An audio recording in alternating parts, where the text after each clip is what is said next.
No, I am the one who knocks. But first, Five God on the beat.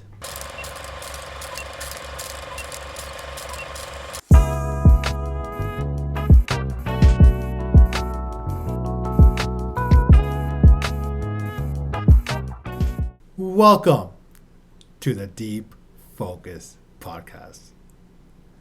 As always, I'm your host, Varun. It's my boy, Murad. How's it going, man? I'm good. How are you? Oh, that's it, man? I'm good. That sounded so, I'm like, good. uptight and professional. What's wrong with you? You got a little panties in a bunch, or what's going on, bro? No, man. There's really nothing going on. I'm still recovering from my surgery. I'm Yeah, chilling, watching yeah. movies. It's yeah. Other than just focusing on recovery, there's been nothing. I'm away from work for a little bit, and it's sort of just like a like when you're like when you're on summer break in high school, you just like, all right, it's cool. So I'm excited I can eat in the daytime, which is great.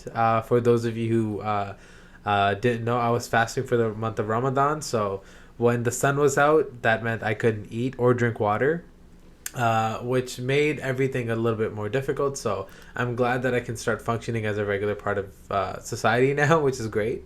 So yeah, as soon as I get healed up, I'm good to go. How are you? Uh, I'm good, man. I'm very excited to talk about what we have on our plate today. Mm-hmm. So, for those who haven't heard our last podcast yet, on today's episode, we'll be talking about doing our first ever couple of, say, movie reviews. We haven't done this Mm-hmm. before. We've talked about this before off the air that we wanted to do this. This is actually the first thing we want to talk about when we started the podcast. We just never got into it. It's because there's so much other content we want to get to first. Mm-hmm. So, this is something we'll start getting to. We did a little bit with the Snyder cut of the Justice League, Mm-hmm. and hopefully this is more of an ongoing thing. So today we'll be talking about Army of the Dead that came out on the 21st on Netflix everywhere. A Zack Snyder heist movie in the zombie apocalypse.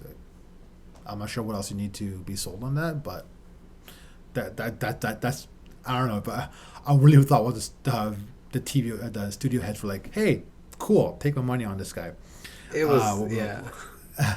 We will also, well, we meaning Murad will also be talking about Tenet a little bit, just because I know it's been quite some time since it has come out, but want to get our first reactions on like what we thought about the movie and why I haven't watched it yet and why I'm not sort of jumping on the idea of watching Tenet. And then finally, we'll talk about our excitement about the Fast and Furious and our experience right now about the Fast and Furious marathon that Murad and I are both having. Where Murad is jumping on the Fast and Furious, I don't say bandwagon, but he's on the train right now. He's watching the entire series before the movie comes out.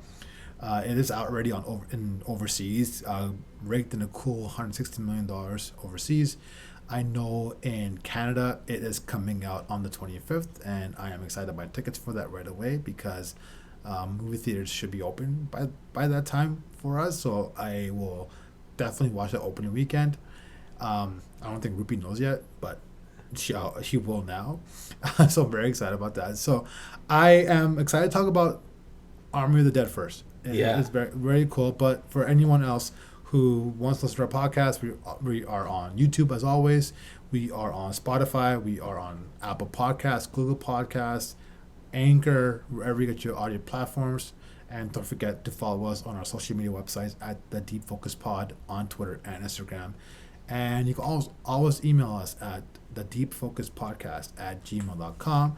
We do have another fun one again next week. Is new month, meaning our Q&A episodes will be coming back fairly soon. I can't believe it's been a month already since I we've know. had I know. Q&A. And I can't believe this is episode 20. Bro, we're episode 20. Like we're one-fifth away to 100 episodes. Like that's insane.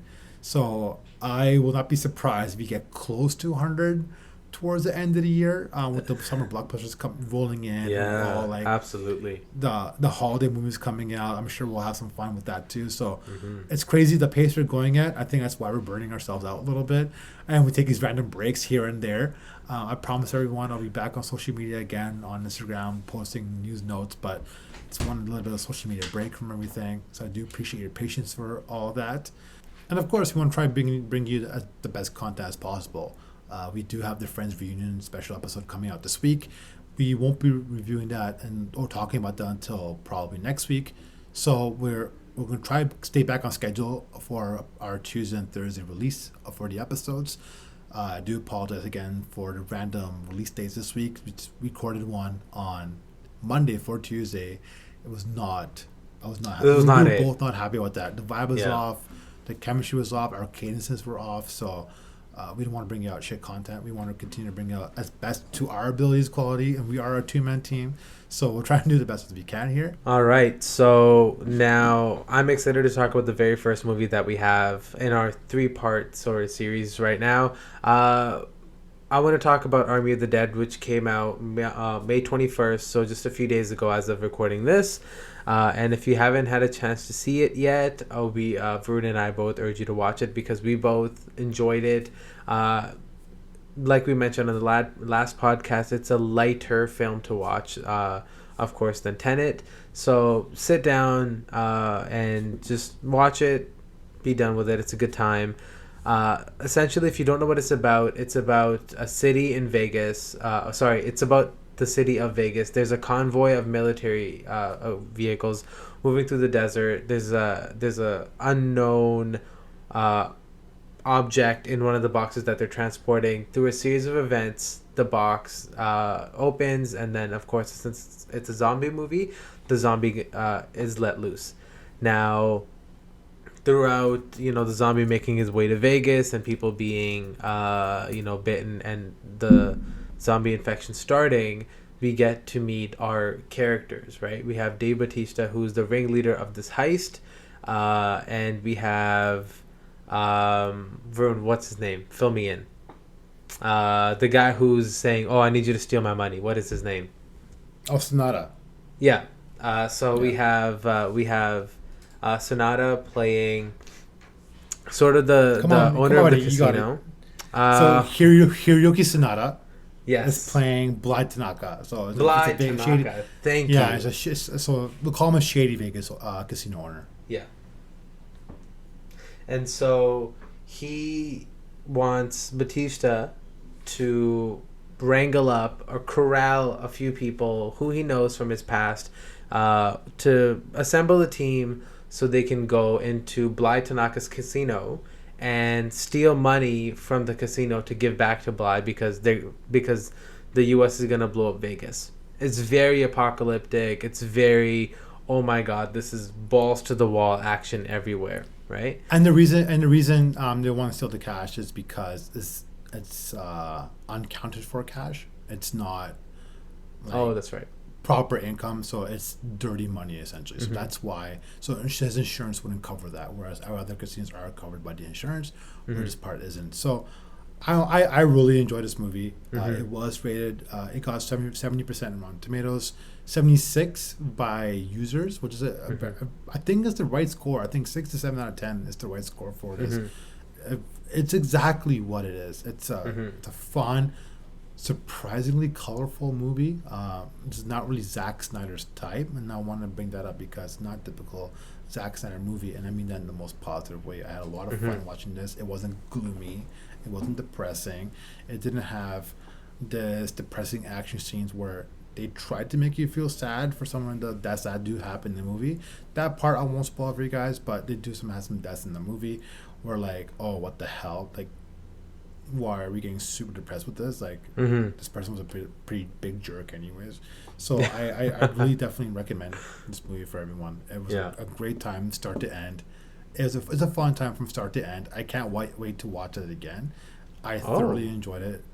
It is over the top. Yeah, it's one of those movies like you put in the background, like, you know what I mean. Like, it's a movie, like, it's a fun movie. Like, it's rewatchable. And I don't doubt. It's rewatchable. I'm not saying it's so good. It's not like Godfather where like I'm all in and watching it, sitting down and watching it. It's a movie where I watch it. Oh yeah, this part must so like this like. There's some of the scenes where between the father and daughter, with Dave Bautista's daughter, where like I wasn't really invested into those scenes, and I kind of sort of checked out. So it wasn't really a scene that reeled me in. So I could see myself dozing off and walking away from it. But then there's scenes where like they're inside the casino itself, and you're trying to get the money, and people are sort of getting picked off one by one. I'm like, okay, I'm all on this scene. So there are scenes where like I'm not can be invested in whatsoever. So I definitely do recommend to watch it if you're looking for an easy, fun watch for sure. Yeah. So you said audience score 6 to 7 out of 10. You would understand. What do you give it? Like, I want to know what your thoughts, because I know like some of the scenes reeled you in, but if you could change something, would you change something? What is your out of 10 for this? So one thing with Zack Snyder, like he tries, and a lot of movies needs to own what they are, right? Yeah. And Fast and Furious is perfect with that because they know who they are, and because of that, they've done so well. At least in my like I don't think this is my opinion. It's fact. They've done really well with a movie like this. You need to own what you are. You are an over the top zombie apocalyptic type of movie with a heist scene in there. There definitely were some castings that I wasn't a fan of. Mm-hmm. Like I know we had Theo Rossi in that, who was most. He was in Sons of Anarchy. He plays Bert Cummings, playing sort of dickhead type of person who's controlling the borders, making sure no one's affected and things like that. But a lot of people in this, a lot of actors in this, I just wasn't really sold on. So if I could change the cast. I don't know who would also put in this cast, but the cast itself I wasn't a big fan of. Even with Batista, like you're not using Batista to his, his potential of what he can be. So I wasn't sold on the cast. Like at least not after I watched it. I was actually disappointed with the performance that we got from the cast. I think a different group of people. Hardwick. Omari Hardwick. Yeah. Like he was cool. I enjoyed him. But outside of that, when it comes to the casting ensemble, I wasn't a fan of. So that would change that. I don't know how I would, but I would definitely change that. But I will still give it, let's say, a 6.5 out of 10. Okay. Because it's still fun, it's still entertaining, and I definitely recommend everyone checking it out. Okay. What about you, Murad? I didn't think I would like this movie. And for the reasons why you don't like it, I think I like it. Especially the scene between Scott and Kate, so Dave Bautista and his daughter, played by Ella Purnell. I like those scenes. It was really heartwarming. It was really interesting to see Dave Bautista in that role. And I think they used him just right. And the reason why I say that is because he can be a really emotional character, and I'm saying this because of like his work in WWE, where he does play the emotional character really well. Whether that's like he feels cheated or he feels upset or angry, whatever. Like we know that he's good to tap into these emotions. Omari Hardwick, I knew would do great because of his role as Ghost on Power. I'm not sure if you've seen Power, but he's fantastic in that, and I saw him in this, and I'm thinking it's very similar character work, right? Very quiet, very reserved, tosses in a few jokes here and there. But one person that I was very surprised by was Nora Arnez-Zetter.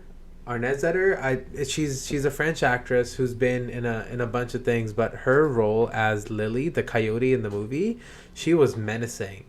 And like her other work that she's done, like Safe House, so she's been around action flicks, but she's been in like Paris 36, which is a French movie, so predominantly a French character given a role of an enforcer was really cool.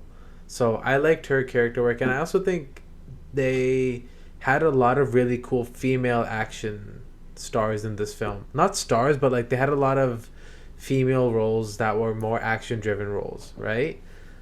So I like the sort of, this is very anti-Hollywood approach to it, whereas like Batista was more emotional and these women were like, you know what, like screw this, we're like very mission driven. So I thought that was really cool.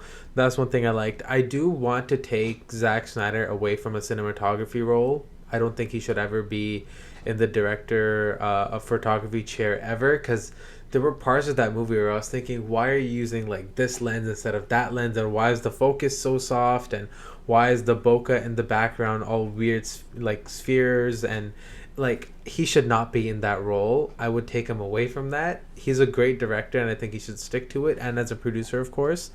But my one complaint, and I know this is so nitpicky, but get him away from that DOP chair, because he did not do a stellar job in that whatsoever. So That's my one super nitpicky comment about it. But you know what? Like you said, 6.5 out of 10. I think that's a great score. Awesome, man. All right, Hmm. so you start off with Tenet. It's I'll be pretty blunt. Yeah. I think Christopher Nolan is just making a movie to say, hey, I'm so much smarter than you guys. I'm gonna make Yeah. this confused as fucking possible. Here you go, Yeah. go nuts. Try to Yeah. get this movie. I dare you, get this movie. You think you got my last movies? Good luck with this one. I tried watching it. No, like I need to be fully focused on this, and Hmm. with my work schedule and everything I've had, like I just can't. I'm out. Hmm. Like it's. I want to watch this. I love Christopher Nolan. I truly do. He has done some amazing work. Hmm. Something, and I love John David Washington. Hmm. But this movie, I was like, no, no, no, not yet. So, I get it. the floor is yours here. So, I saw Tenet.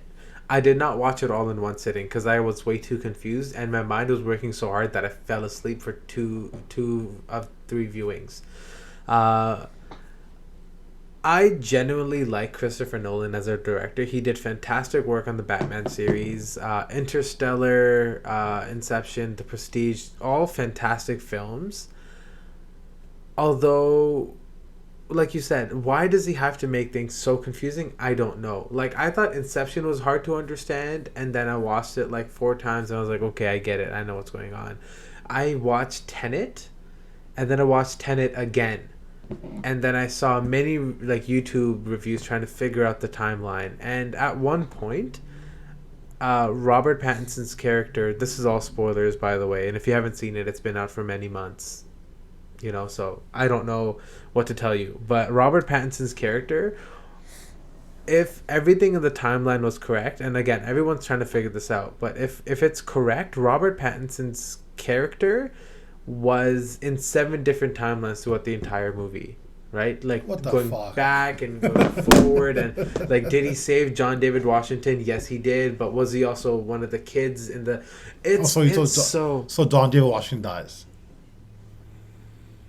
no, he saved him in the Oh, he beginning. saved him. Oh, okay, So okay, so okay. he saves him in the beginning because a bullet traveled out of a bullet hole, and that's when he found out that these objects can go into reverse entropy, right?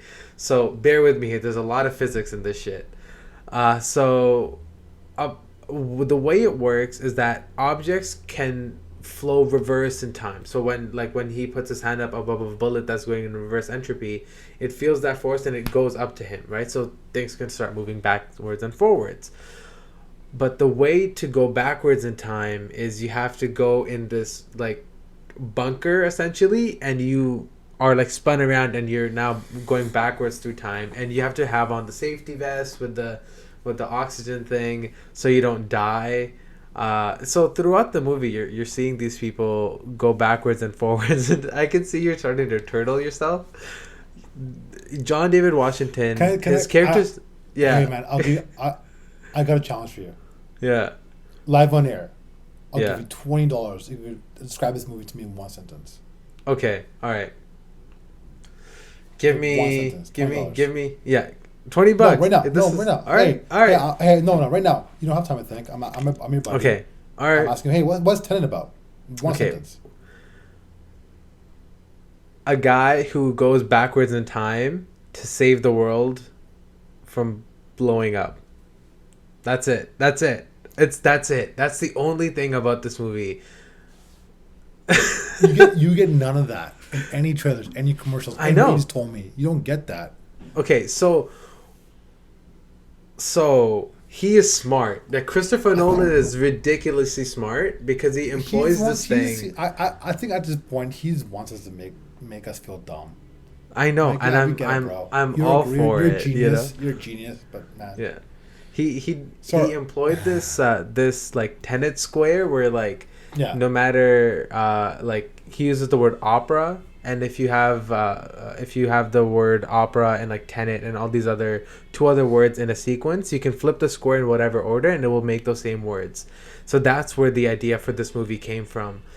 And I don't know I'm not sure what drugs he's on when he's writing the screenplays, or even just a regular like flow of events. I'm not sure what he's on, but he is insane. Because you can watch this movie, Varun, But if you have 2.5 hours, I would much rather spend it on Army of the Dead, right? So yeah, that's Tenet, man. I don't know how to So, explain that much better than I did.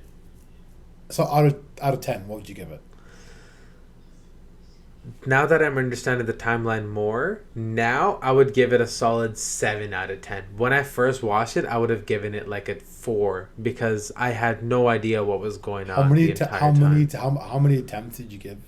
I watched it twice, and I watched 3 YouTube reviews on trying to explain that timeline to me. I will say the saving grace was Like my leg first is and foremost, shaking because I'm so annoyed.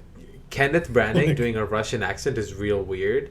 And I like him in every role, and I really liked him in this because he's so menacing. I would never think of Kenneth Branagh as a menacing actor, but he was fucking terrifying in this. Sorry, pardon my French.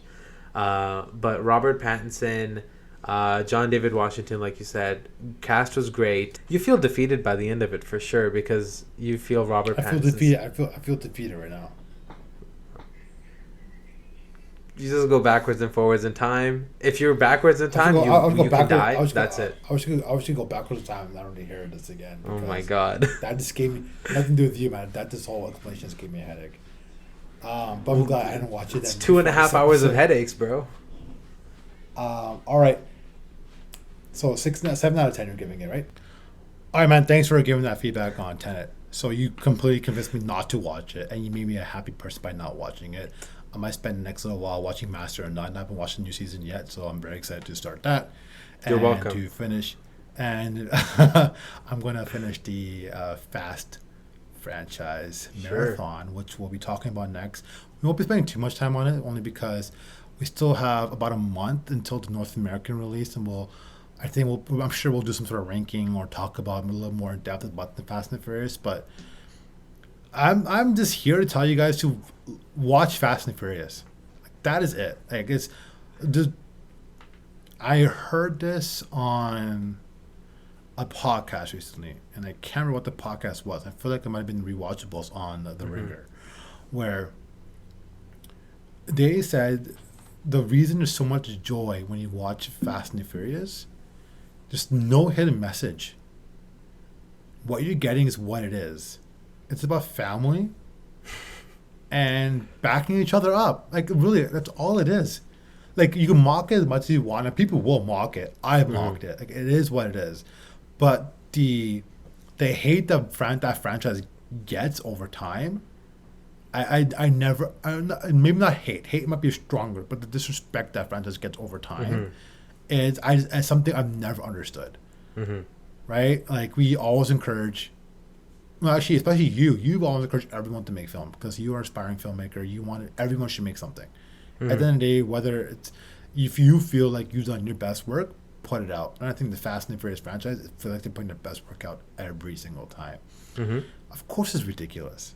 Of course, it's out of line. Of course, no car's gonna jump building a building in the middle of Dubai or go into space like it did in Fast 9. And we have no idea what the like explain why is Han alive? And I have a theory about that. I want to talk about that a little bit. So sure. I will say though, like with me going through the marathon itself, because I haven't seen what movie are you on right now? Tokyo Drift, which was one of my favorites because it was just I watched it as a kid. I love it. It aged well. It aged well over time. It does. That's for sure. Yeah. I didn't. Whoever was doing that southern accent, the main character, I didn't like him because his accent is so weird. But that's his own. That's his own. But that's his natural accent. Is it really? Yeah, Oh. I've seen him because that's his natural accent, dude. That's his mean. Oh, that's very my mean. Bad, dog. If you're listening to this, I'm sorry. I'll give you a hug. Because he's also in Friday Night Lights. That's what I like. Yes. Okay, so I watched the last new Fast and Furious I watched was Fast 6, I think, if that's what it was called. But rewatching them all over again, starting with the first one and then moving on to the second one, and then of course now on Tokyo Drift, I've realized that it's okay to love those movies in spite of all of the early 2000s cringe dialogue. And I when I watched it, I reviewed it on my Instagram. It's very early 2000s in the best way because it's kind of cringy. It's very like, you know, tuner culture. Here's some really rad cars, and throw in the most 90s 2000s outfits that you can think of and make a movie, and they did. I love them for it. And I'm coming around to what you're saying. It's a movie that's it's good, but it's not trying to be something that it's not, so I respect it. It's not. Yeah. And that we've seen all these movies who are over the top and trying to be serious, and the other way around. Like, I spent 20 years with the Fast franchise, and we're about to hit movie number 9. 10 if you include the Hobbs and Shaw film. Hobbs and Shaw, yeah. I do include it as part of the franchise, but it's not part of the family I grew up with. The canon, it is the Torettos. Like, that's what I grew up with Brian and everything. But I want to know from everyone, like, what is it about the movie that is not getting respected by you, not by everyone else, but your personal opinion. I am generally curious about it, because you need to accept the movie for what it is. It's a racing movie. It's an action movie. It's a heist movie. It's a revenge movie. It's romance. It's a bit of everything. Like, imagine this all started by Brian wanting a shitty tuna sandwich. Yeah, it's true. This is how it all started. Yeah. And now, like, Brian is kind of in this movie. We don't know yet. He's definitely been hinted in the trailers. So, yeah, I never understood that. And that's, I encourage everyone to give it an open mind shot to the entire franchise. There's a reason why I'm so passionate about it, because it gives you joy, it gives you everything, it gives you comedy. It's all the fun parts in movies. Every fun part of every fun movie out there, you get in this franchise, whether it's ridiculous or not. There's so many ridiculous things out there that we watch and support, and it's something where, like, we still accept it. Yeah. Right? We love Toy Story. Like, there's no talking toys out there. Right? You know what I mean? Like, there's all these great things out there. We love the Marvel series, Marvel movies. There's no superheroes. I know they're completely different things. Like, I'm not trying to compare them. Yeah. But it's a movie that knows what it is, and we need to accept it and embrace it for what it is. So, and that's my whole take on that. And if once you look at that movie franchise that way, I truly think that it'll be an enjoyable franchise for anyone. Like, it is, it's a movie for anybody. It really is. Like, it just isn't an audience that won't like this movie. I don't know squat about cars. I don't know anything about tuning ups or mods or things like that within the cars. Zero idea. I can't tell you what cars are driving, right? Without looking at the logo. I don't know any of that stuff, but I'm still very into it. I'm still very invested into this. Ironically, it actually took me watching Tenet and Army of the Dead to realize why Fast and Furious works so well. Yeah. Because like, you can I've never been a big action guy, but I'm starting to get more into it. But I'm starting to realize action comes in many different flavors, right? So you have the very serious, very plot-driven action, a la Tenet and any Christopher Nolan films, right? And then you get the Army of the Dead, just shoot them up, blow everything up, and do whatever you want to do, that action. Fast and Furious exists somewhere in the middle, and it plays all of those things very well. Like, there are guns and explosions, and Dom is driving a Challenger supercharged on ice, right? And that's fine, because it's so unrealistic, but at the core of it is the sentiment of a character is being driven by one thing and one thing only. And like you said, there's no hidden subliminal messages, there's no Easter eggs. It's very face value, and I respect it. I do. And I'm coming around to why you're saying what you're saying, and the more I watch it, you're welcome. But the more wait, you're welcome. You're welcome. Just like thank me, bro. Fine, thank you. But also, like, you're but also you're welcome. I get it. I understand the lore, and I'm all for it. It's not the craziest film. It's not the most, like, impressive film. But if you're going to Fast and Furious to get riveting story, you're in the wrong movie. And I walked into it with that because I didn't know that. How could you? I It's a don't know, race movie. man. You know what I mean? Like it's a Point Break ripoff. It's what although, Point Break should have been. although I will say in the very first movie, them calling the race in the desert race wars was That did not so age well. not age well. Remember when I was talking about it on the air and I called it race wars? I'm like, wait a minute, that doesn't sound right, and it was actually called It's that. actually called race wars, and they full on like they've said it Yeah. multiple times in that film. You're going So to the race war, yeah, I'll be there. I watched the first Fast and the Furious in theaters, and Yeah. I remember watching it, like I went alone, like I watched it by myself because it's a Yeah. movie like I need to watch this. Yeah. I won't forget this summer because Baby Boy came out the same summer. Right. With Tyrese Gibson, right? Yeah. Like that. So that was a big summer, like, for I think popular movies, especially in high school.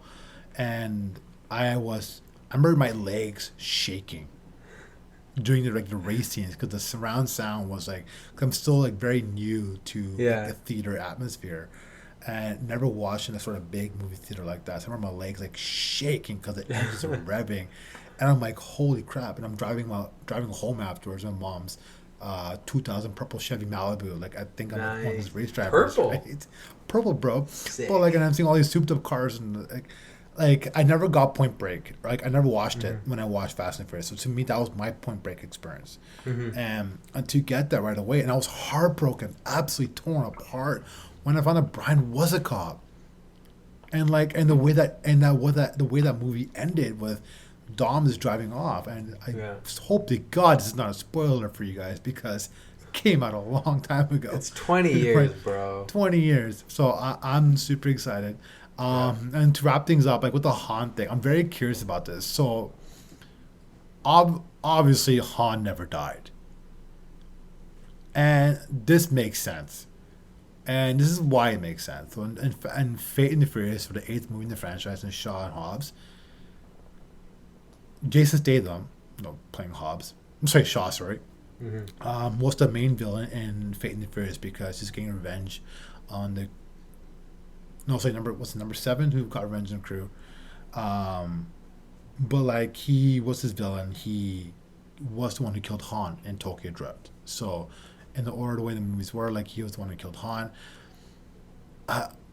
Makes me think that Han was never killed by Jason Statham, and Dom knew this because why else would they be super friendly with him in the 8 or 9 or Sean Hobbs? Like it never made sense to me. I'm like, oh hey, you killed my best friend, but cool, let's get together. So part of me thinks that this is a big ruse to like trick maybe like a main villain that we haven't met yet. Because in Sean Hobbs, there's a main villain we've never met. Okay. You haven't watched it yet, but that's the only spoiler. This is the only spoiler I'll give to you. There is a main villain that we haven't met yet. You meet him at the very end via voice only. That's it. And there were some rumors that Keanu Reeves might be attached to the Fast and Furious franchise. Small, like very minuscule rumors. Don't get me. If that was the case, I will lose my shit. Like lose it if it comes up in a post-credit That's scene. huge. But so I think Han that was never dead, and I think it was well known by everyone, including Jason Statham's character and Dom Toretto by Vin Diesel, because there was never continuous beef going on with that. So I think that might be a plot twist that we'll get very early on in the movie. But I'm excited. I'm excited to talk more about the Fast and Furious franchise. But I think we talk enough for today, Matt. So with that, we're signing off. We'll be back next week again with our Friends reunion recap. I'm sure we'll do a hot or not of some sort because there'll be new stuff coming out again, and our Q&A episode. But until next time, guys, I'll catch you guys in the flipping flop. Peace out.